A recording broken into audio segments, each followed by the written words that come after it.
Nosotros en una década sacamos al 30% de la población de la pobreza y les llama pobreza. Nosotros convertimos ese parlamento y el gobierno y esos ministerios en un coto, en un feudo privilegiado de apellidos, de rostros y de piel blanca, en un escenario cobrizo, de indígenas, de obreros, de vecinos, de amas de casa, de empleadas del hogar. Una ministra, una empleada del hogar fue nuestra ministra de Justicia, una empleada del hogar. Un agricultor fue nuestro canciller. Un obrero fue nuestro ministro del Trabajo. Un minero fue nuestro ministro de Minería. El Parlamento se llenó de olor a tierra, a coca y a sudor, el sudor del trabajador. Hubieran querido agarrar a Evo y lanzarlo de los 21 pisos o arrastrar su cadáver por las gradas, eso hubieran preferido. No lo pudieron hacer.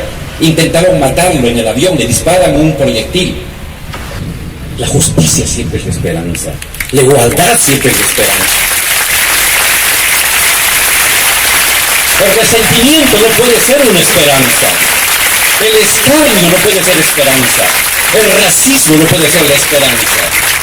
Eso es la derecha. Y quiere construir un mundo de futuro fundado en la bilis, en el odio.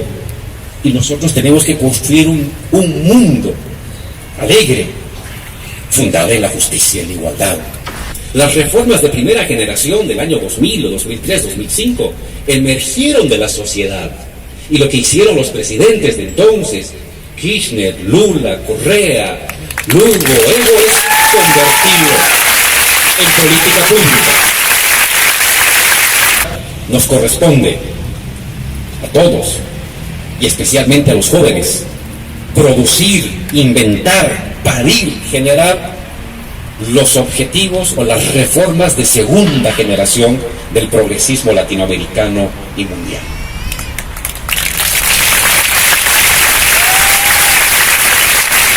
El neoliberalismo produjo privatización y más pobres, y más exclusión. Y lo que nosotros queremos no es que eso se repita, sino que se produzca más inclusión, más igualdad, más justicia. Así es que jóvenes de la universidad, de los barrios, de verdad el futuro es de ustedes. Invéntenlo, arriesguen, fallen, fracasen, levántense, vuelven a inventar, vuelvan a producir y generen ese futuro que todos deseamos. Muchas gracias, muchas gracias.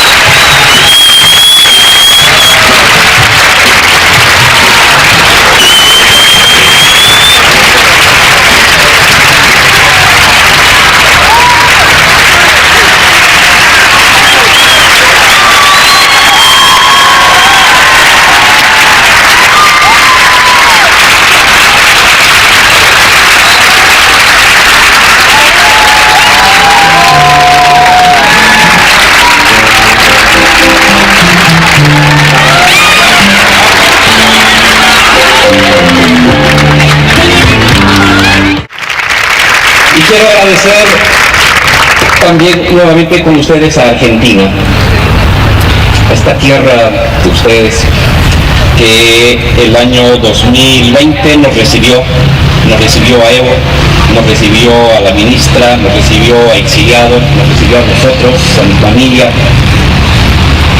y nos recibió con mucho cariño. Nos recibió con mucha generosidad, tuvimos un techo para protegernos de la lluvia, tuvimos un trabajo para generar nuestros recursos porque vivimos de nuestro trabajo, tuvimos el abrazo de las personas que en la calle te decían, aguante Álvaro, siga adelante. Agradecer a tantos argentinos y a tantas argentinas que nos recibieron con cariño, que permitieron que mi niña pueda venir por estos parques, que pueda tener estudio, que pueda tener nuevamente esperanza. Hoy regreso de Bolivia a decirles muchas gracias Argentina. Son muy generosos, son muy bellos, son muy luchadores y son un ejemplo ustedes para el mundo de lo que es la solidaridad y el compromiso. De verdad, gracias Argentina.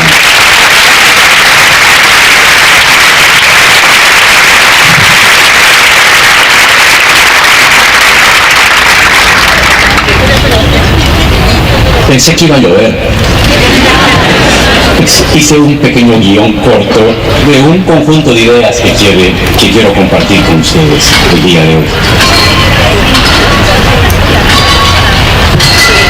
Hace exactamente 2 años, el año 2019, en octubre,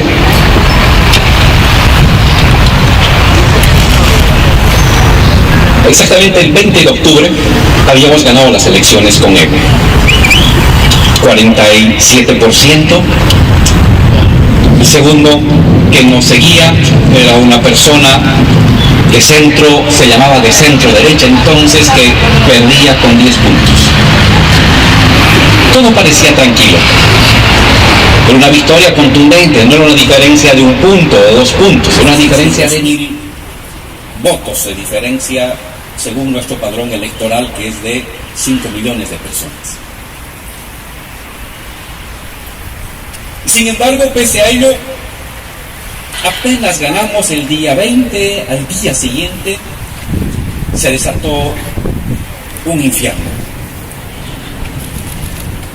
Grupos de gente de derechas se aglutinó en las calles y fue a quemar las sedes electorales.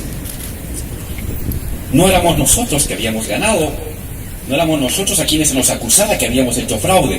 Los que comenzaron a quemar papeletas eran los que habían perdido. Asaltaron 5 de las 9 sedes electorales del país, las incendiaron. Agarraron cientos de papeletas, miles de papeletas, miles y cientos de cajones donde estaban las papeletas y las incendiaron. Su pretexto es de que había fraude. Y se quemaba para demostrar que había fraude. Inmediatamente después de eso, se desató toda una corriente de los medios de comunicación, de los propietarios de los medios de comunicación que hay en el país, para hablar de irregularidades. Se convocaron a la ciudad de La Paz, que es la sede de gobierno. Y así como ustedes vieron las imágenes de Estados Unidos en enero del 2021, intentando entrar, de hecho entrando con grupos violentos al Parlamento, intentaron entrar a la Casa del Pueblo, igual al Parlamento. Pasaban los días en medio de esa violencia desatada desde la derecha, yo le llamaba una derecha con ínfulas de Nerón, porque se dedicaba a quemar instituciones, a quemar papeletas. A los pocos días de eso, la violencia se intensificó. De quemar papeletas, de quemar edificios, de intentar entrar y atacar la sede del Parlamento, se dedicaron a humillar a las personas, dirigentes sindicales, dirigentes comunales, alcaldesas populares. Siempre la mujer va a ser el lugar de la imposición y del ejercicio de la injuria, el abuso, el supremacismo. Y agarraron una mujer, le cortaron el cabello, le echaron pintura roja, la amarraron, la encadenaron y la hicieron caminar durante cuadras y cuadras. Su delito, ser del movimiento al socialismo, es decir, acompañar al indio. A los pocos días, jóvenes de clase media alta, que tenían sus motocicletas, armaban escuadrones de motociclistas en las avenidas principales con el objetivo de impedir de que llegaran indios a la ciudad.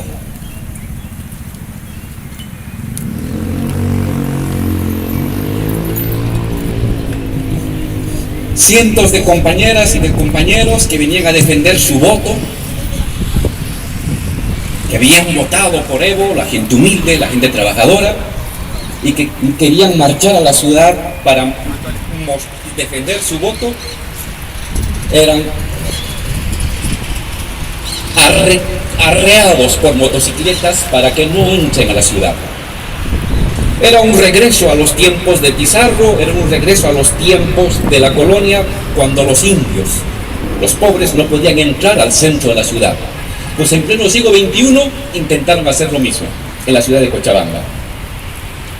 10.000 mujeres con sus niños, con sus bultos en la espalda, que venían marchando con banderas blancas, fueron expulsadas de la ciudad. Se les decía: ¿para qué vienen estas indias sucias a ensuciar esta ciudad? Se creían dueños del territorio. A los pocos días de eso, se comienza a incendiar casas. La casa de un ministro, se agarra al hermano de un diputado, se lo desnuda, se lo flagela, y se le dice que se lo va a matar si es que no renuncia. Habíamos vivido 15 años de estabilidad social y de repente aparecía de la nada estos demonios terribles, este odio. Era gente que llevaba la sangre en los ojos. No hablaba, vociferaba, no explicaba, insultaba. Era la derecha. No había razones, lo que había era resentimiento.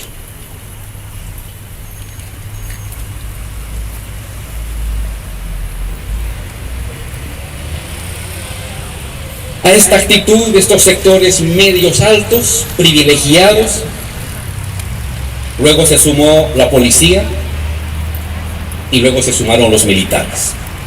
El día 10 de noviembre, como hace 2 años, aviones de guerra militares sobrevolaban las ciudades, sobrevolaban el Alto, sobrevolaban y disparaban por encima de las cabezas de los compañeros que en las zonas de los bloqueos estaban impidiendo de que llegara más gente a la ciudad de La Paz, que querían tomarse el Parlamento y querían tomarse la Casa de Gobierno.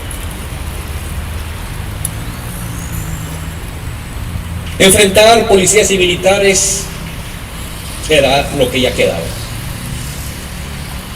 Y ahí Evo tomó una decisión sabia, que dijo: yo no voy a ser causante de la muerte de mi gente, porque sé que si yo digo hay que resistir, van a morir no decenas, sino cientos o miles de mis compañeros. Dijo: yo voy a renunciar.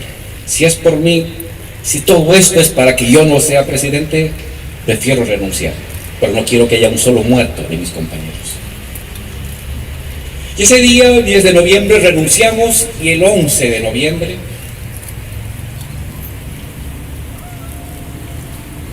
un avión mexicano nos saca del aeropuerto y como despedida los golpistas nos lanzan un RPG, un misil, intentando derribar el avión.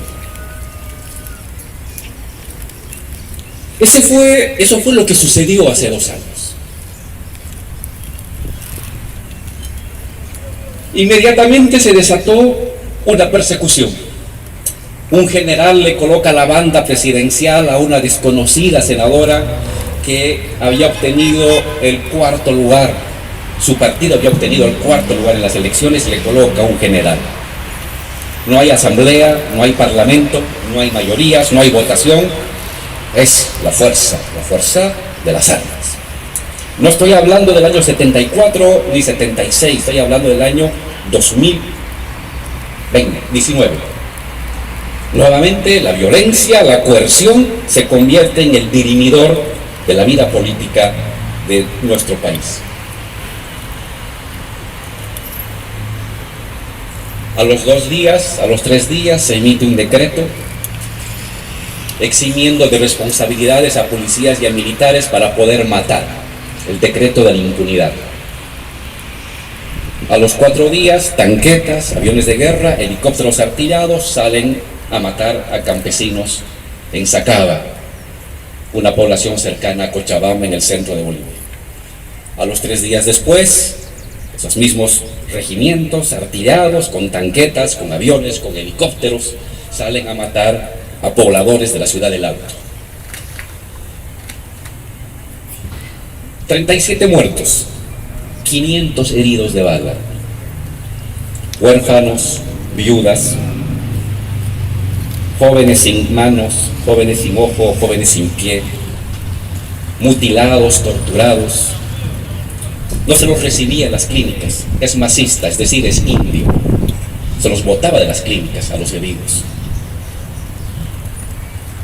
Inmediatamente se comenzó una cacería de dirigentes sindicales, 1.200 detenidos. En apenas un mes y medio, 37 muertos, 500 heridos a bala, 1.200 detenidos y perseguidos. La bestia asomaba el rostro, eso era la derecha. Había guardado su ropaje democrático que había utilizado temporalmente para ganar votos y ahora se mostraba tal como es: violencia, odio, resentimiento, racismo, desprecio por lo popular. Y eso fue lo que sucedió. Y uno se pregunta por qué. ¿Qué es lo que llevó? ¿Qué es lo que lleva a las personas? ¿Qué es lo que lleva a la derecha o a sectores sociales privilegiados a tomar esa acción tan violenta, tan destructiva, tan antidemocrática?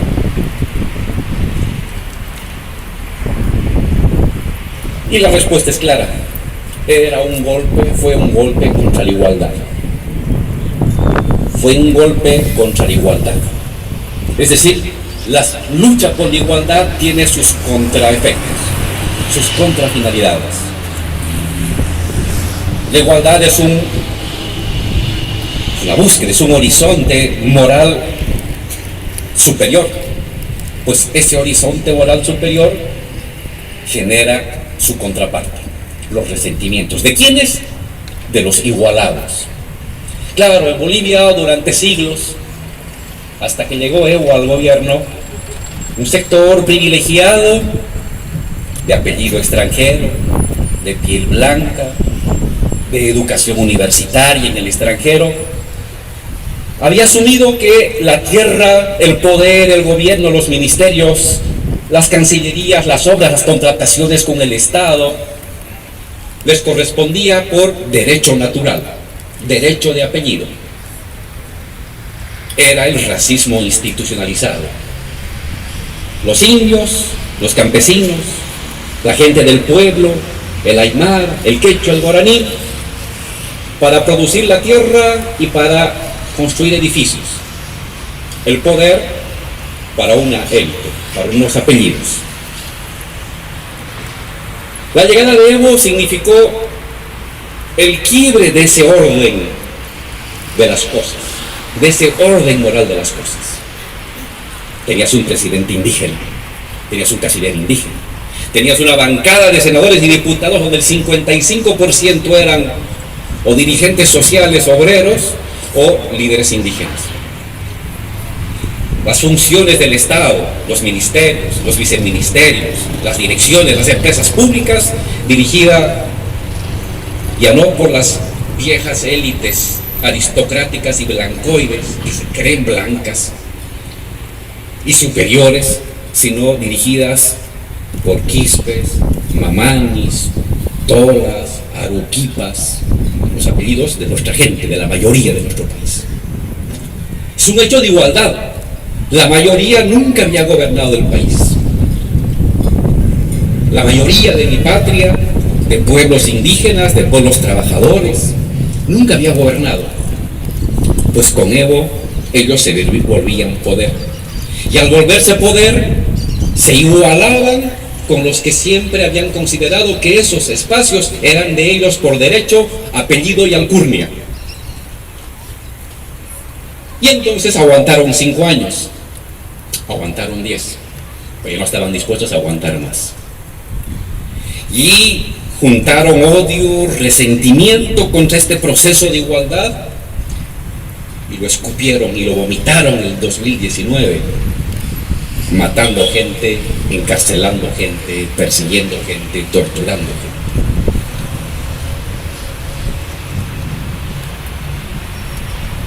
La igualdad tiene entonces un precio, y eso es una lección para todos. Y eso es algo que uno tiene que prever. La lucha por la igualdad, que es un objetivo humano supremo, tiene un costo.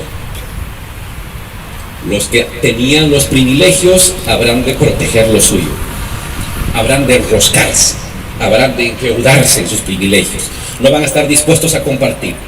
Nosotros en una década sacamos al 30% de la población de la pobreza y la extrema pobreza.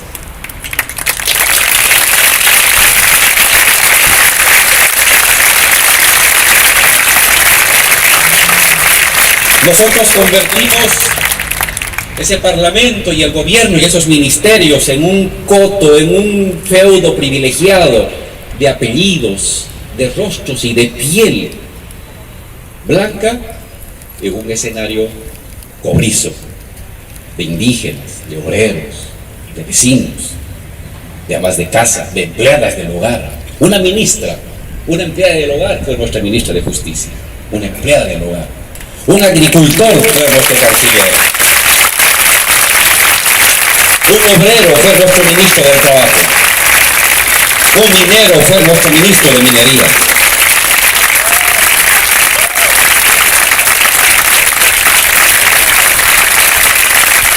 Y el Parlamento se llenó de olor a tierra, a coca y a sudor, el sudor del trabajador. Pues eso se convirtió en un delito para ellos. Lejos de buscar compartir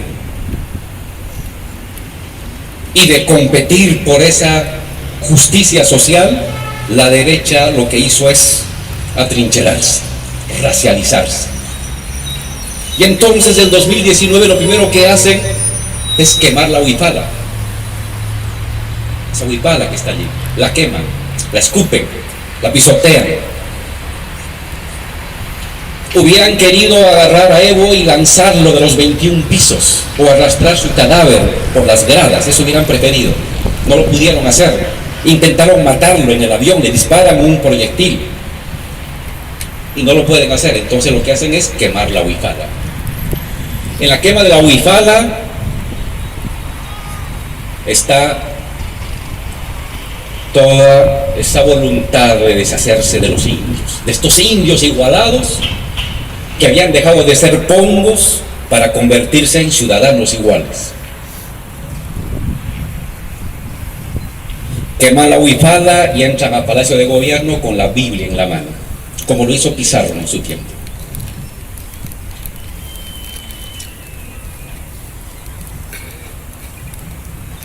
Es entonces una lucha contra el empoderamiento de lo popular. Lección: las derechas son democráticas en tanto no afecte sustancialmente y estructuralmente sus privilegios, sus posesiones y sus feudos.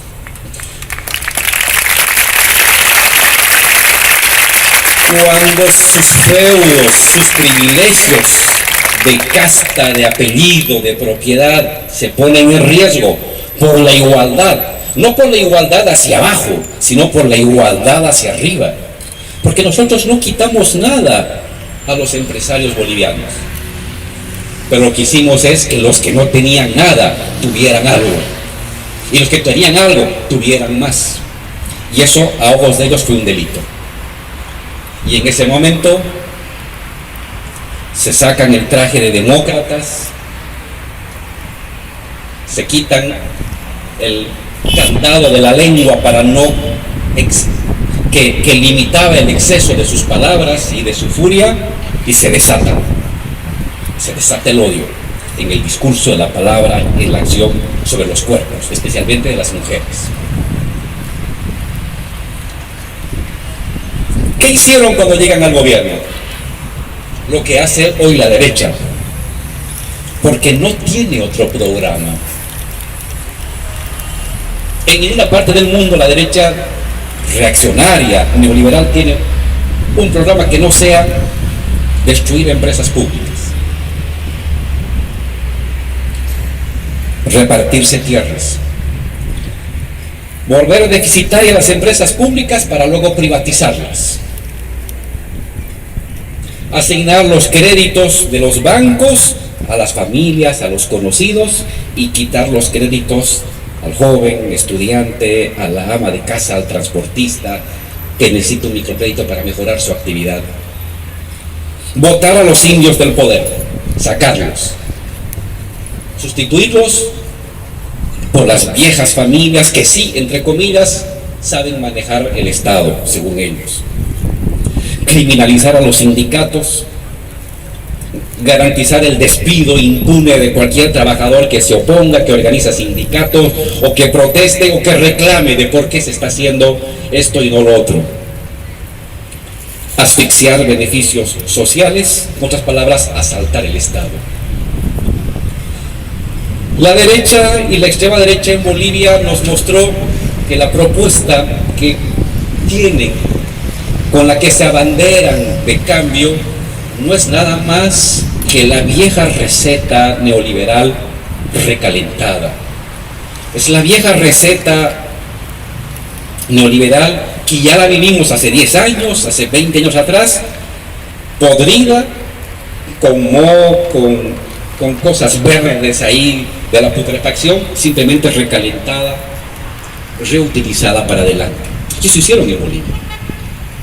Al año de lo que habían entrado, empresas públicas deficitarias, empresas públicas asaltadas, CEOs de las empresas privadas dirigiendo empresas públicas, directores de finanzas de las empresas privadas dirigiendo impuestos nacionales para blanquear los impuestos, evidentemente, de los sectores privados. Nuevamente, la lectura patrimonial del Estado. El Estado es parte de los bienes familiares, así lo toma la vieja derecha y las viejas oligarquías. Esto que pasó en Bolivia tiene un grado de excepcionalidad. No pudieron ganarnos electoralmente y entonces recurrieron a la violencia. Pero esta manera de regreso de la derecha también puede darse de otras formas en otras partes del continente y del mundo. Los golpes de Estado no son la única manera en que la derecha puede recuperar el poder. Lo hace también en golpes de Estado, también referido a las formas como por ejemplo las que se han implementado en Brasil, formas de golpes de Estado judicial o de lawfare que llaman, en cuanto a utilización del poder judicial para desconocer la voluntad popular y la voluntad de las mayorías electorales. Pues no hay solamente ese método, sino que también hay otros métodos que pueden temporalmente utilizar las vías democráticas, pero que aprovechan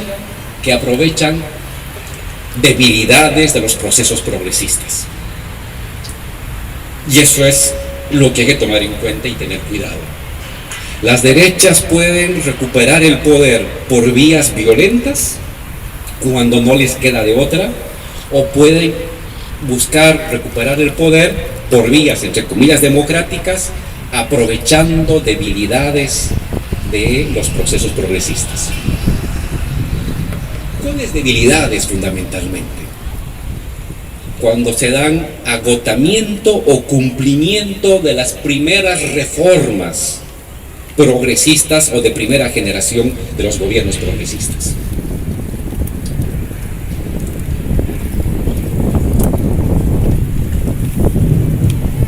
En ambos casos, de cómo la derecha busca recuperar el poder, el 2022 sacamos algunas lecciones.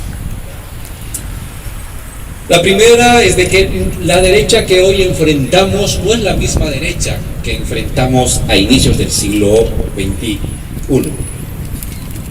En ese entonces la derecha continental estaba golpeada. sistema de dominación continental había sido conmovido por las grandes sublevaciones. En Venezuela, en Argentina, en Bolivia, en el Ecuador. Se habían producido grandes movilizaciones sociales, en algunos casos insurrecciones populares, que habían resquebrajado y arrinconado a la derecha neoliberal. Su consenso de Washington ya no generaba expectativas. Hoy la derecha ya no es la misma. Hoy la derecha se ha encostrado. Es decir, se ha vuelto una derecha enfurecida.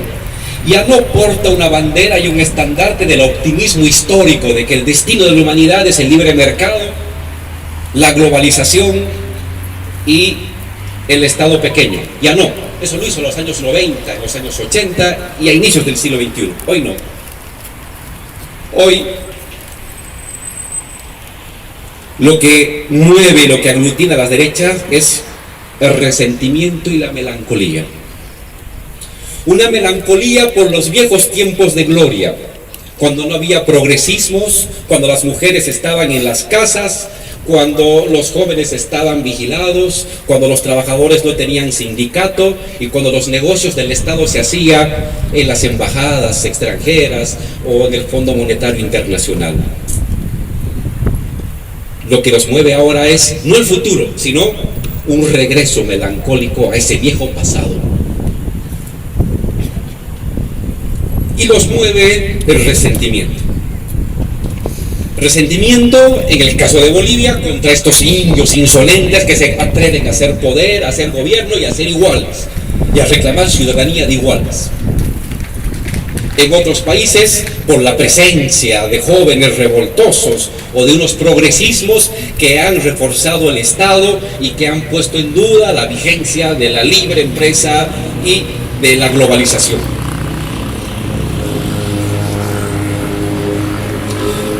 En esa mirada melancólica de los privilegios perdidos o de los privilegios afectados o de los privilegios en riesgo, levantan la bandera del supremacismo, del racismo, del antifeminismo, del antiprogresismo, del antimulticulturalismo. No es una derecha de brazos abiertos como las que vivimos en los años 90. Es una derecha con casco, con escudo y con lanza. Es una derecha enfurecida. Y como lo mostró Bolivia y Brasil, en caso necesario, antidemocrática. La derecha que conocimos fue democrática porque había un consenso entre el libre mercado y democracia. ¿Por qué había este consenso? Porque no había divergencia. En los años 80 y en los años 90, todos, llamados de derecha o de izquierda, compartían ese horizonte. Se había caído la Unión Soviética, había entrado en crisis el estado de bienestar en el mundo entero, y lo que tenían todos era libre mercado, y por lo tanto la democracia representativa estaba casada con el libre mercado. A partir del año 2000 esto diverge, hay una divergencia de élites en el mundo entero y en América Latina. Y entonces esta derecha melancólica, esta derecha retrógrada que intenta dar para atrás la rueda de la historia, considera que en sus objetivos, si se pueden lograr por vías democráticas, bienvenido. Y si son necesarias vías no democráticas, no tienen ningún tipo de reparo moral para hacerlo. Bolivia es un ejemplo extremo, pero es un ejemplo extremo en el continente que debe llevarnos a estar muy atentos. No es una excepción irreproducible, es una tendencia.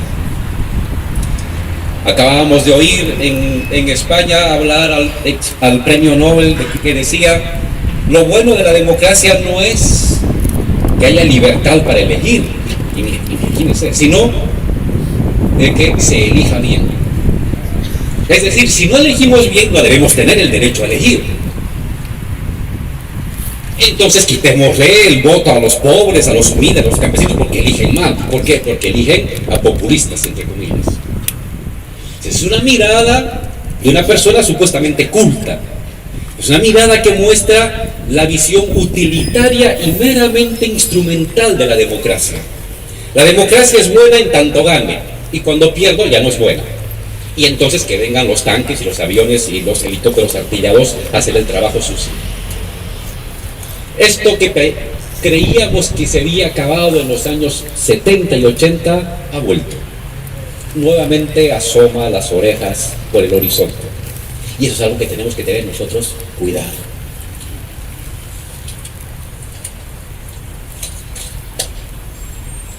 Si bien tenemos en los métodos, en las concepciones, una nueva derecha que ha recalentado viejos conceptos, es también una derecha diferente, ocupa la calle. Así como nosotros ocupamos la calle y venimos de la calle y llegamos a los gobiernos desde la calle, como desborde de la calle a las instituciones, ellos también tienen sus desbordes. Tienen sus usinas empresariales, tienen sus partidos políticos, tienen sus medios de comunicación, tienen sus mecanismos de conspiración y también ocupan la calle. No es la misma derecha de los años 90. Ellos también utilizan formas de acción colectiva como lo hacen las izquierdas. Es decir, es una derecha que ha aprendido de sus errores y sabe que hay que dar la batalla en las instituciones y la batalla por fuera de las instituciones, la batalla en los medios y la batalla en las redes, la batalla en el sentido común y la batalla en los negocios. Es una derecha, digámoslo así, más gramsciana. Ha aprendido de lo que sucedió en los últimos 20 años. Y eso es más complicado. Y de hecho, a veces ocupan más la calle que nosotros. Y este es un gran error. Porque siempre ese es nuestro territorio. De ahí venimos. De ahí somos. De ahí construimos poder.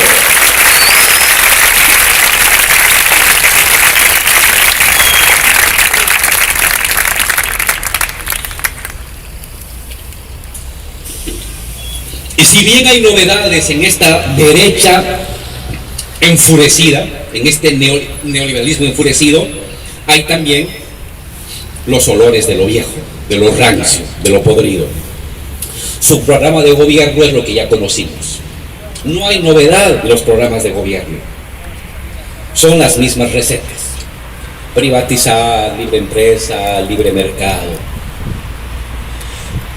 Lo interesante es que eso lo levantan con una euforia en un tiempo que en el mundo eso también ya está siendo puesto en duda. Y por eso el enfurecimiento, porque saben que es un tiempo de ocaso. Inglaterra se ha separado de la Unión Europea. Estados Unidos se ha propuesto como meta con Trump y luego con Biden de América primero, ahora compra americana. La globalización estaba bien cuando ellos eran los hegemones del mundo. La globalización es un problema cuando otros, en este caso China o la India, comienzan a ocupar la factoría del mundo y nos inundan con sus productos, incluido en Estados Unidos. Entonces se modifica la idea de lo que es importante, de lo que debería ser el porvenir. La manera de enfrentar a la pandemia no ha sido con mercado. Las bolsas de valores, los CEOs que han hecho ir a pedir y a rogar al Estado que les den créditos, plata, que paguen los salarios. Todos han acudido al Estado. Se supone que el Estado tiene que desaparecer y que tiene que darse el imperio del libre mercado. Pero la pandemia mostró que no se puede enfrentar esos problemas tan graves socialmente con el mercado. El mercado es la causa de sus problemas, no es la solución, y apareció el Estado. Sin embargo, tenemos los melancólicos regionales que en algunos países siguen levantando la bandera del libre mercado, de libre empresa, de globalización, es decir, lo que habíamos oído en los años 90. ¿No quieres libre mercado? Te voy a dar a garrote libre mercado. Antes era libre mercado como opción deseosa del cuerpo, como seducción. Hoy el libre mercado se plantea como imposición. Es por lo tanto un neoliberalismo zombie. Y por tanto muy peligroso. Y si bien vemos estos problemas en las fuerzas conservadoras, en las derechas que hoy buscan recuperar el poder o tienen el poder o se aferran al poder, el progresismo también está comenzando a mostrar límites temporales. La primera oleada del progresismo, que comenzó entre el año 2000, 2005 hasta el 2015, fue, no cabe duda, la década más virtuosa de los últimos 50 años en nuestro continente.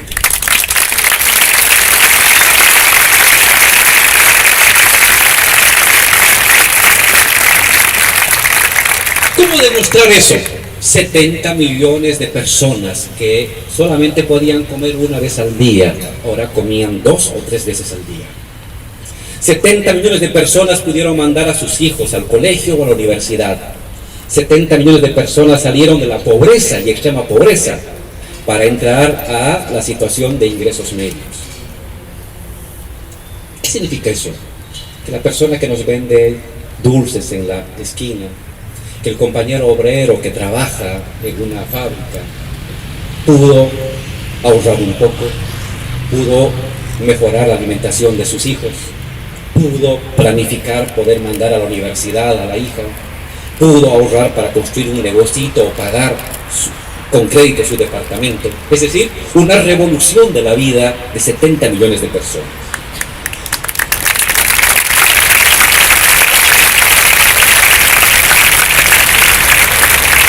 Fue una década en que mejoraron los salarios. Fue una década en que se dio un enorme crecimiento económico. Fue una época en que se redistribuyó la riqueza. Pongo el caso de Bolivia. 6 de cada 10 bolivianos eran pobres en Bolivia. 6 de cada 10. 4 de cada 10 extremadamente pobres. Extremadamente pobres.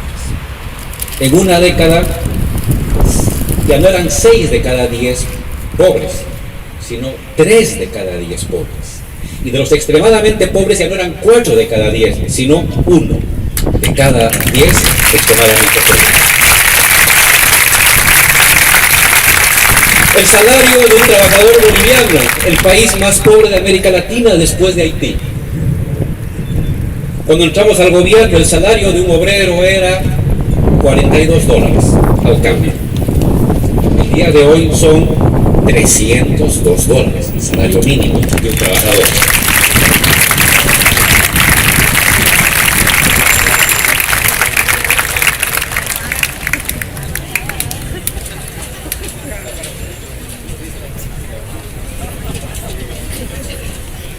Mi machete se estaba escapando. Gracias.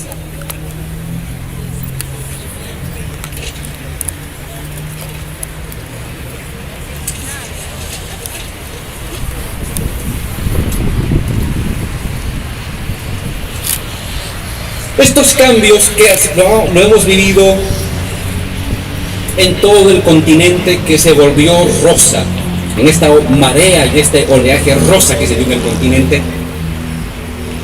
Sin embargo, a partir del 2015 comenzó a mostrar en su primera, en la generación o la primera generación de reformas, comenzó a cumplirse y al cumplirse a agotarse. Porque hoy esas reformas que hicimos en la primera oleada son ya insuficientes ante la crisis ambiental, son insuficientes ante la crisis médica que hemos vivido y que podemos volver a vivir, y son insuficientes ante la crisis económica que desató todo ello. El mundo ha retrocedido económicamente. En promedio, América Latina ha caído 9 puntos, es decir, hemos regresado a la riqueza que teníamos en el año 2010 o 2008, en general. Otros países más, otros países menos. La herida de la pandemia es una herida abierta, que ha traído pobreza, cierre de empresas, debilitamiento de la riqueza social. Es muy complicado. Y entonces las reformas de primera generación ya no son suficientes. Cumplieron una etapa y lo hicieron bien.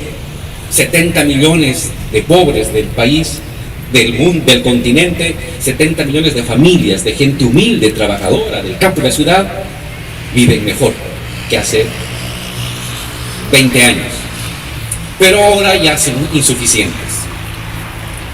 Entonces tenemos aquí un hecho paradojal que caracteriza el mundo. Ni el neoliberalismo se presenta con la propuesta de un horizonte de largo plazo que no sea simplemente un regreso violento y melancólico a las glorias del pasado, ni el progresismo se presenta con una propuesta de horizonte, con la capacidad de remontar las dificultades que han emergido de la pandemia, de la crisis económica y de la crisis ambiental. Y entonces se da este momento de estupor colectivo. Vivimos en un momento de estupor, de cierta parálisis.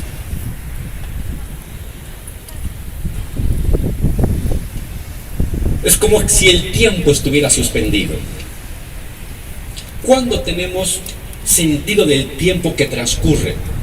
Cuando imaginamos una línea concatenada de sucesos que se dirigen a un fin. Quizás nunca vas a ver ese fin, pero imaginariamente ordenas tu vida, tu cotidianidad, tu relación con tu pareja, con tu universidad, con tu clase, con tus amigos, en una concatenación dirigida a un objetivo. Ese es un horizonte. Pero cuando eso se derrumba, ¿estaremos vivos en un año o no? ¿Habrá trabajo en un año o no? ¿Podré ahorrar en un año o no? ¿La nena podrá ir al colegio o a la universidad o no? Cuando se rompe mi posibilidad de prever el futuro, el tiempo se detiene. El tiempo físico sigue pasando, pero parece un tiempo dilatado. Pasan las cosas, una infinidad de cosas, pero es como si el tiempo estuviera congelado. ¿Por qué? Porque no tengo manera de prever a mediano ni a largo plazo mi destino como persona, como familia, como colectividad, como sociedad. Esta es una característica actual del tiempo. Porque los proyectos en pugna se están mostrando débiles. El neoliberalismo recalentado y zombie que persevera y que no es capaz de conquistar el optimismo ante la historia. Y un progresismo de primera ola que hizo un buen trabajo, pero que no está pudiendo delinear la siguiente ola de reformas. Y entonces, en general, se produce este momento paradojal, tiempo suspendido, tiempo liminal.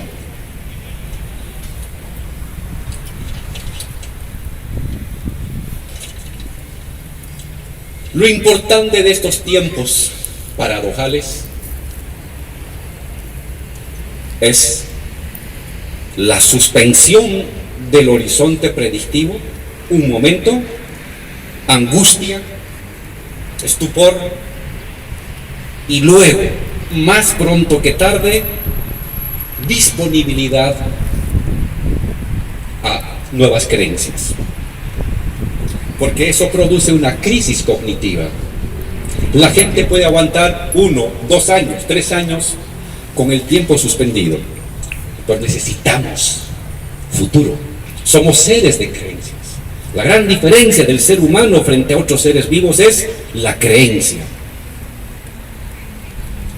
Y necesitamos inventar una creencia. ¿Cómo será el porvenir?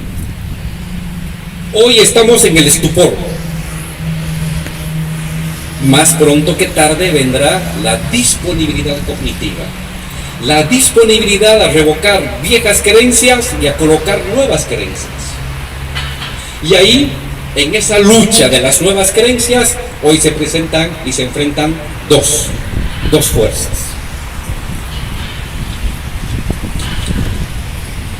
Las derechas, que han levantado el estandarte de una nueva guerra santa. Son los nuevos cruzados, con sus cascos, con sus corazas, con sus escudos, con sus lanzas, y que quieren enfrentar a los nuevos enemigos de la libertad. ¿Quiénes son los nuevos enemigos de la libertad? Los progresistas, los populistas, los indianistas. La alcaldesa de España decía: el indianismo es el nuevo comunismo. Y vamos contra él. Está evocando a esa manera dicotómica de dividir el mundo de los años 60, la libertad y el comunismo.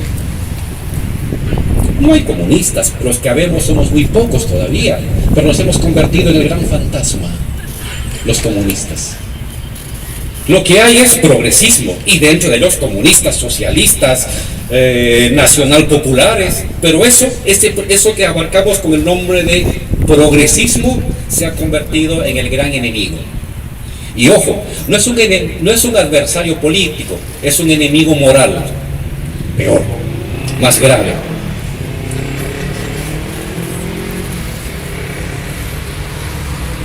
Esto hace que la derecha tenga como horizonte no el optimismo y una nueva sociedad, sino la revancha, la exclusión, el castigo, un chivo expiatorio. Si no es el populista, es el extranjero. Si no es el extranjero, es el joven delincuente. Si no es el joven delincuente, es la mujer libertina. Si no es la mujer libertina, es el obrero díscolo. La vieja derecha se plantea el porvenir no en términos de vida propositiva para todos, sino en términos del castigo, en términos de el ajuste, de la imposición. Pero ojo, eso es una forma de plantearse un porvenir. En esa forma degradada y degenerada hay el intento de construir un horizonte de porvenir. Una sociedad disciplinaria hacia adentro, en el sentido Foucaultiano del término. Ya no solamente restringida a las cárceles, sino a la vida cotidiana. Porque todos somos peligrosos. La sociedad misma se ha vuelto peligrosa. Los que votan se han vuelto peligrosos. En la frase de Vargas Llosa está toda una lectura filosófica de la democracia. Son un peligro los que no votan bien. ¿Y quiénes son los que no votamos bien? Un joven, un obrero, un campesino, un intelectual, un profesional. Y la otra fuerza que tarde o temprano ha de pugnar por ese horizonte de previsibilidad de futuro somos las izquierdas, el progresismo, lo nacional popular. Y aquí tenemos nosotros una obligación, una responsabilidad. Recuperar de nuestro lado las banderas de la esperanza. Porque la política es en esencia la administración de las esperanzas de una sociedad. Y el Estado es el monopolio de la esperanza. No solamente el monopolio de la coerción, el Estado es el monopolio de las esperanzas de una sociedad. ¿Y quién monopoliza o administra las esperanzas? Monopoliza el Estado. En esta disputa, ¿qué va a suceder en el continente? Va a depender de cuáles son las fuerzas que delinean la nueva generación de esperanzas colectivas de la sociedad. Y ahí nosotros no podemos detenernos. Lo popular siempre es la esperanza. La justicia siempre es la esperanza. La igualdad siempre es la esperanza. El resentimiento no puede ser una esperanza. El escarnio no puede ser esperanza. El racismo no puede ser la esperanza.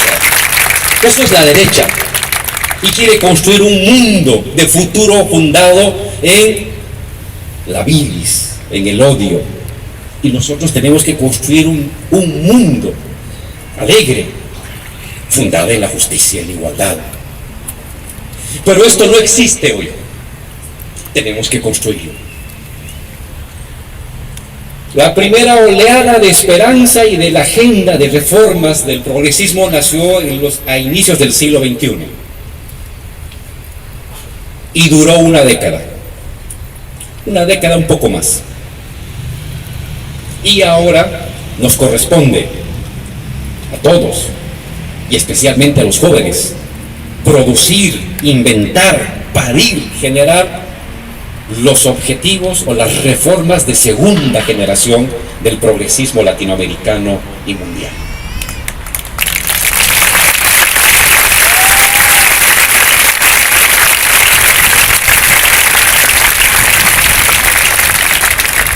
Esta generación de reformas o estas reformas de segunda generación no se trata meramente de un listado que podemos hacer tomándonos un café. Corresponde al espíritu de una época, a las cosas que están emergiendo en medio de la desesperanza, en medio del estupor, en medio de la parálisis. Comienzan a bullir ciertas ideas, ciertas expectativas. Es decir, es un producto social. No es solamente un producto gubernamental. Las reformas de primera generación del año 2000, 2003, 2005 emergieron de la sociedad.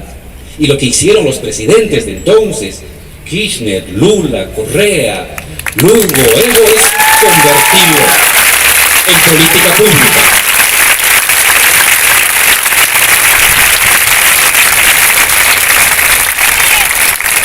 Las reformas de segunda generación del progresismo tienen que tener ese enraizamiento con la sociedad.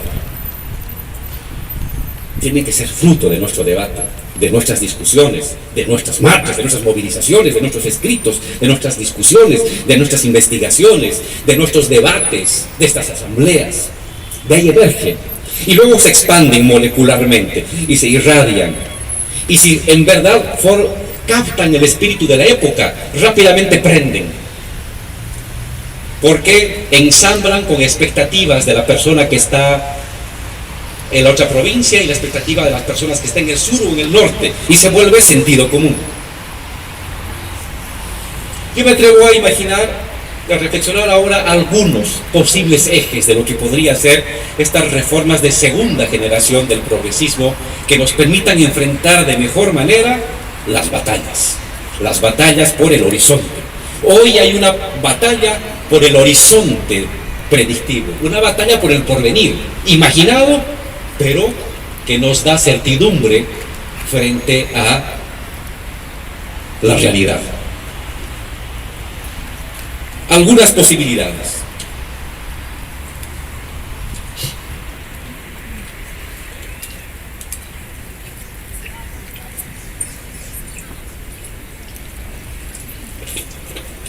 Soy un camello.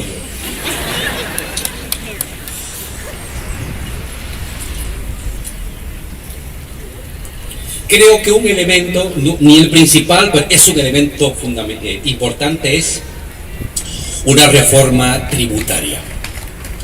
Una reforma tributaria.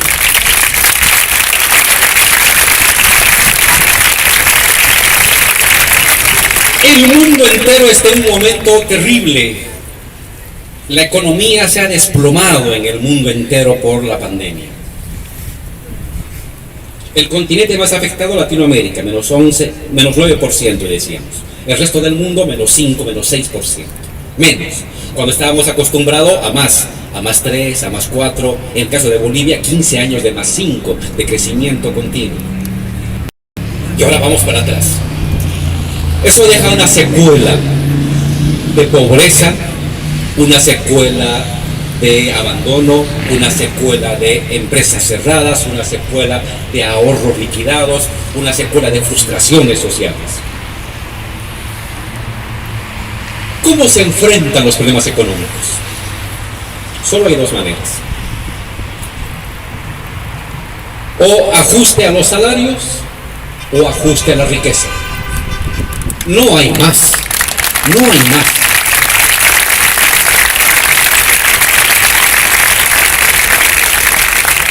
Y está claro que la derecha, los neoliberales, si llegan al gobierno a recuperar por la fuerza o por las elecciones, van a hacer el ajuste de salarios. Y lo hemos vivido. Porque de algún lado hay que sacar el dinero para cubrir el déficit fiscal. De algún lado hay que sacar el dinero para garantizar beneficios sociales o construir o impulsar obras. De algún lado. No cae dinero del cielo. Podemos imprimir un poco, pero si se distancia mucho de la base productiva real, viene la devaluación, viene la inflación. Tiene que haber algún lado donde un gobierno saque la riqueza. Y la economía, con sus 200 años de existencia, nos ha dicho solamente en esas dos formas: o al salario o a la riqueza. Pues nos toca a nosotros, en este momento de emergencia grave, complicado, ajustar la riqueza, no ajustar el salario.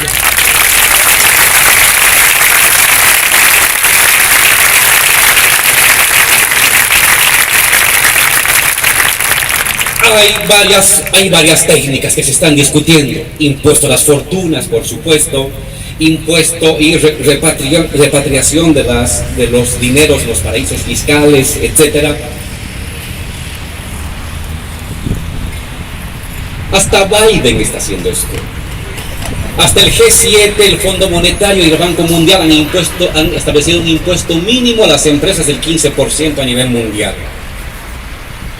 Ellos lo saben, que tienen que ajustar un poquito en la riqueza para luego ajustar mucho en el salario. Nosotros tenemos que debatir las formas de ajustar la riqueza en un tiempo terrible, de debacle económica planetaria, de debacle económica regional. No se trata de que el rico se vuelva pobre, se trata de que el rico no sea obscenamente rico, como sucede hoy en algunos países de nuestro continente.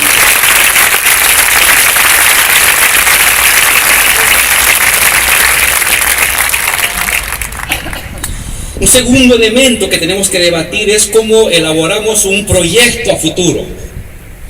La economista Mariana Mazzucato habla de los moonshots, de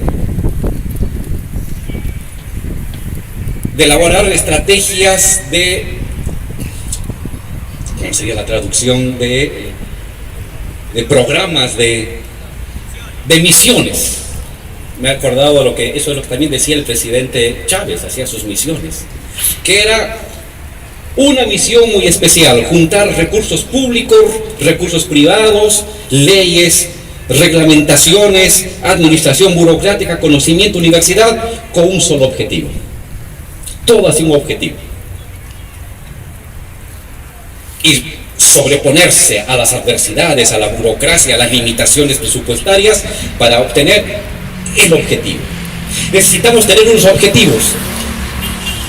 Necesitamos remontar la pequeña política de las discusiones de minucia para la gran política, que despierte la esperanza en el joven que no tiene trabajo, en el obrero que está preocupado sobre su salario, en los compañeros que ven que cada rato van aumentando los precios. Necesitamos disparar hacia el futuro. Quizás no logremos tal como estamos pensando, pero si nosotros no disparamos al futuro, la derecha va a disparar al futuro, que es un regreso al pasado, que en verdad es un antifuturo que se presenta con la careta de futuro. Y decía, la transición energética es un tema que involucra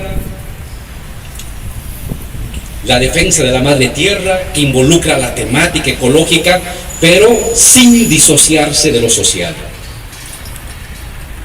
Bolivia, Argentina, Brasil, Ecuador, Venezuela, somos productores de gas y de petróleo. La AIE, la Agencia Internacional de Energía, ha planteado la suspensión de la producción. ¿Y qué significaría para ellos que se suspenda la producción de petróleo desde el año 2030? Ellos lo pueden hacer, pero nosotros dependemos, por ejemplo Bolivia, un 20, un 30% de sus exportaciones y por lo tanto de las divisas depende de que exportemos gas. Pues no podemos darnos el lujo de cortar ya no más la producción de gas. Sí podemos avanzar en un proyecto de reforma energética que impulse energías alternativas, pero seguimos produciendo gas para abastecer el mercado interno, para abastecer parte de las exportaciones y gradualmente vamos modificando la matriz energética. Implementación de energía solar, implementación de energía eólica, implementación de más represas, modificación del parque automotor en 10, en 15 o en 20 años. Tienes una agenda ecológica, pero no divorciada de la agenda social, que es el gran problema de algún tipo de ecologismo, que se preocupa por la naturaleza, pero se olvida de una parte importante de la naturaleza, que es el trabajador, que es la gente, que es la sociedad.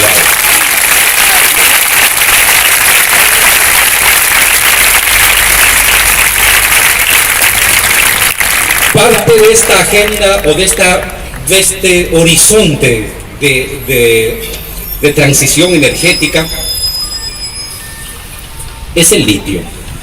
Países como Chile, Argentina, Bolivia, México, que tenemos las mayores reservas de litio del mundo, debemos asumir esa actividad y ponernos metas. Hasta el año 2027 producir 150.000 toneladas de hidróxido de litio, hasta el 26 litio metálico, hasta el 29 30% las baterías para los automóviles con litio fabricado en Argentina o en Bolivia o en Chile o en México. Un conjunto de metas que haga que el estudiante, las universidades, los ministerios, los recursos estatales, la inversión privada concurra hacia una sola meta. El litio es una de las esperanzas en este tipo de reforma, de transición energética que podemos implementar en nuestros países. Tenemos que también aprovechar este microciclo de la elevación de los precios de los commodities. Este año el precio de la tonelada de soya ha pasado de los 200, 250 dólares la tonelada a casi 600, 550 dólares. Más del doble. Es probable que el siguiente y el subsiguiente y el subsiguiente se mantengan esos precios. Igualmente el precio del petróleo ha pasado de menos 20 que estaba creo el año 2020 en mayo, ahora está en 80 dólares. Los minerales han incrementado su precio. Estamos en un microciclo de boom de los precios de los commodities. Muy bien. Quien tiene que aprovechar eso no solamente es el privado. Quien tiene que aprovechar eso es el Estado, porque el Estado significa la administración de lo común de la sociedad. Es beneficio social, es educación, es salud, es hospitales, es carreteras, es empleo. ¿Y cómo aprovechamos ese microciclo de el boom de los precios de los commodities? Alimentos, minerales, hidrocarburos. Impuestos y presencia del Estado en lugares estratégicos de la generación de valor agregado en esas actividades.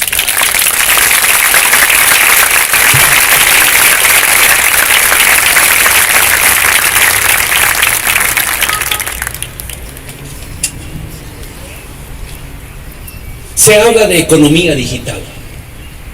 Sí, es un área nueva. Es un área nueva donde el privado está haciendo negocios, y qué bien que los haga. ¿Y por qué no puede hacerlo también el Estado? El Estado ha invierte en educación, forma a sus profesionales, a sus científicos, a sus premios Nobel, y esa información va a los privados. ¿Quién usufructa? El privado. ¿Qué queda para el Estado? Nada, porque encima sus fortunas las llevan a paraísos fiscales y evaden impuestos. Está bien que haya negocio del sector privado, hay creatividad, hay emprendimientos, pero el Estado también puede tener un papel protagónico, apoyando, subvencionando áreas importantes de la producción del conocimiento en el ámbito digital, pero a la vez incursionando con propias empresas del Estado que tengan la capacidad de generar valor agregado en pequeña, en mediana y en gran escala. Ahí hay empleo, ahí hay captación de la creatividad de los jóvenes, de las universidades, ahí hay emprendimientos individuales y fraccionados. Ahí tenemos todo un área muy grande. El Estado no solamente tiene que involucrarse en gas, en petróleo, en telecomunicaciones, también puede incursionar en esta área que va a tener un desenvolvimiento en el futuro muy grande. El conocimiento se está convirtiendo en la principal riqueza o la principal fuerza productiva de la sociedad moderna. Pues el Estado que también intervenga ahí, no solamente para subvencionar y proteger cuando estás en quiebra, sino para obtener la rentabilidad de esas ganancias. Vamos a necesitar reforzar el papel del mercado interno en ciertas áreas estratégicas, reducir drásticamente la pobreza en todo el mundo y en el continente en particular. Las cifras son dolorosas. Hemos retrocedido. La pandemia ha provocado eso. Pues bien, tenemos que remontar. En el caso de Bolivia, salía el dato el día de ayer. La pobreza que se había mantenido en 2019 en torno al 27%, ha subido 2 puntos al 29% en 2020. La extrema pobreza, que estaba en 2019, que estaba en torno al 11%, ha subido al 13%, 14% en 2020. En Bolivia tenemos más pobres, fruto del 2020, y tenemos más personas en la extrema pobreza. Pues bien, nos corresponde plantearnos un objetivo realizable en 5 años o en 7 años. Extrema pobreza, un solo dígito, 5%. Pobreza del 29 al 19% en 5 años. No sé, lo que se pueda, lo que digan las cifras, pero apostar para que le demos a las personas que hoy no tienen empleo, no tienen el alimento y están preocupados, decirles: sí, yo voy a caminar con ustedes para que ese su sufrimiento acabe en 3 años o en 4 años o en 5 años. Un gobierno progresista lo es porque lucha por los humildes, por la gente pobre, por los trabajadores, por la gente que tiene necesidad.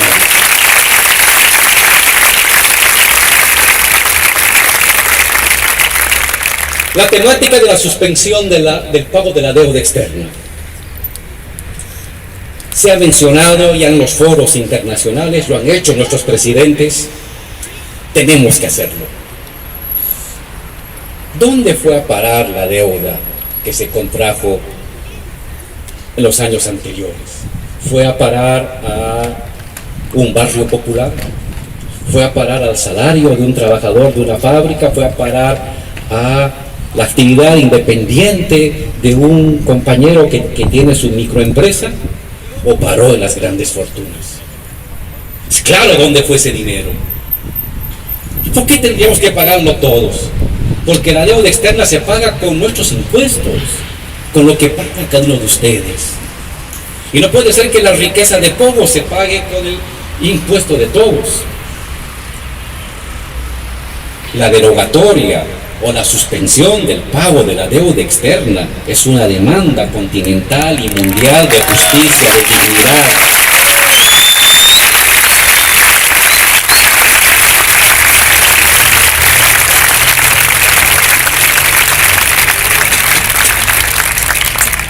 Podemos enumerar más. Quizás algunas ya se han hecho, quizás otras no se han hecho. ¿Qué es lo importante?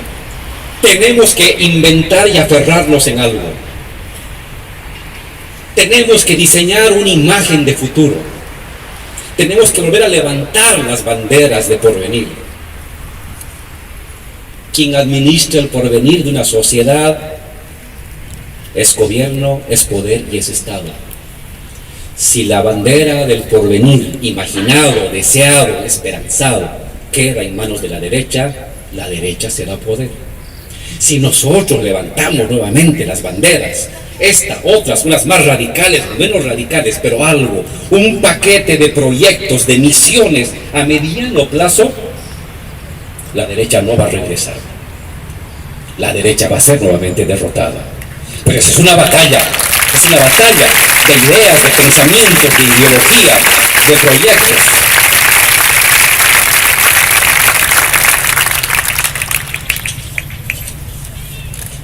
Por las características del tiempo que estamos viviendo hoy,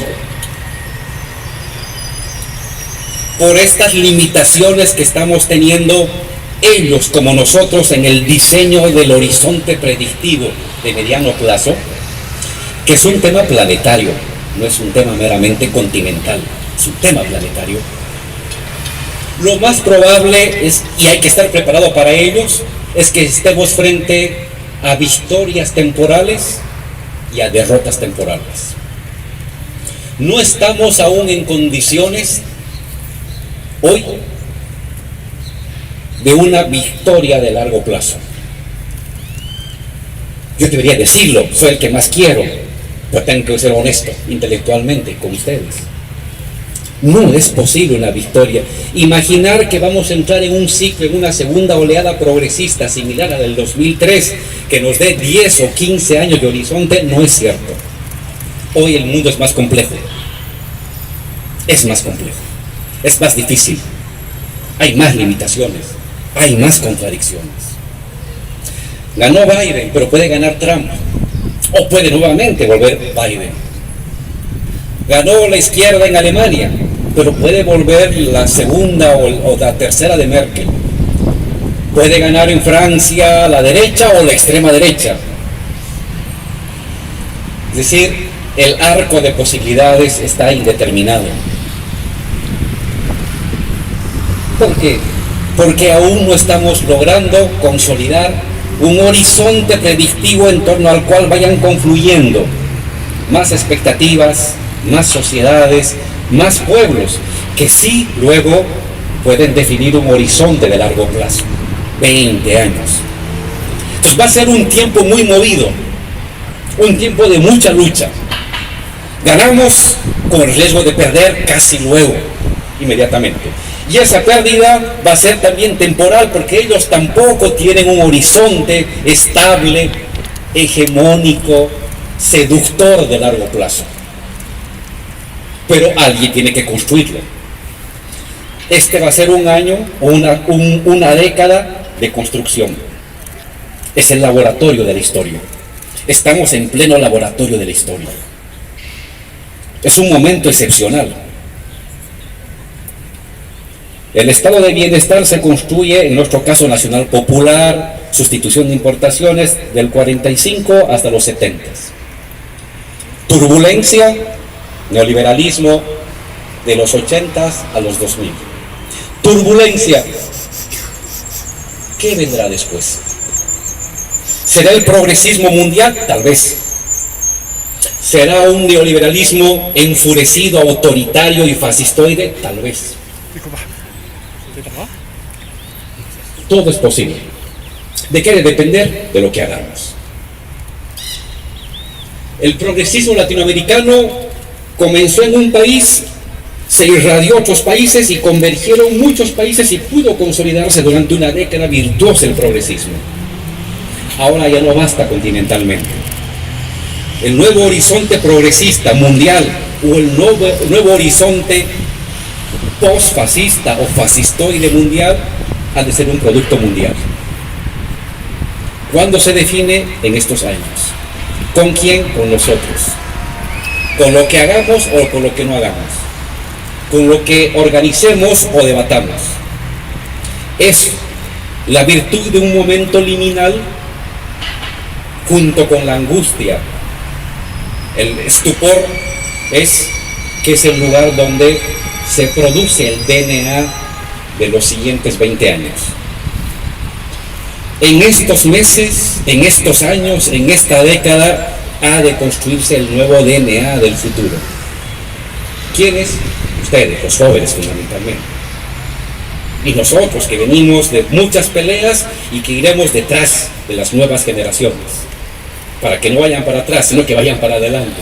Pero ustedes conduciendo. Son ustedes los que tienen que conducir.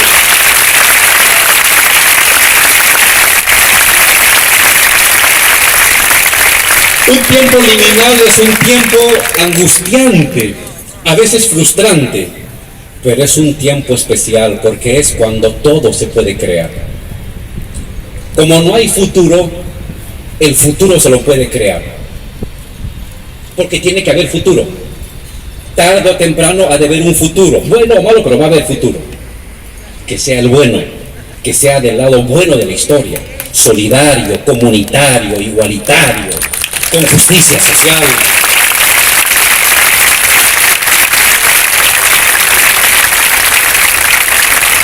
Y eso depende de nosotros.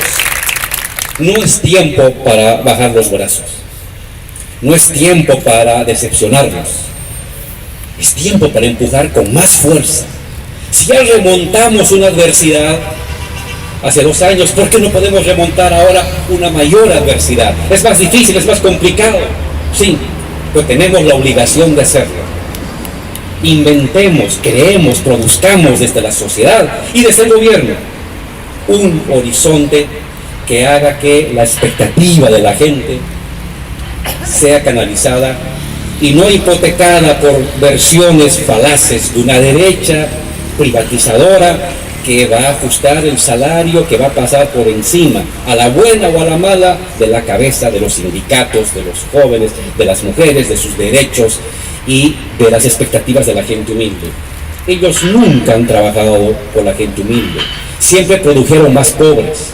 El neoliberalismo produjo privatización y más pobres, y más exclusión.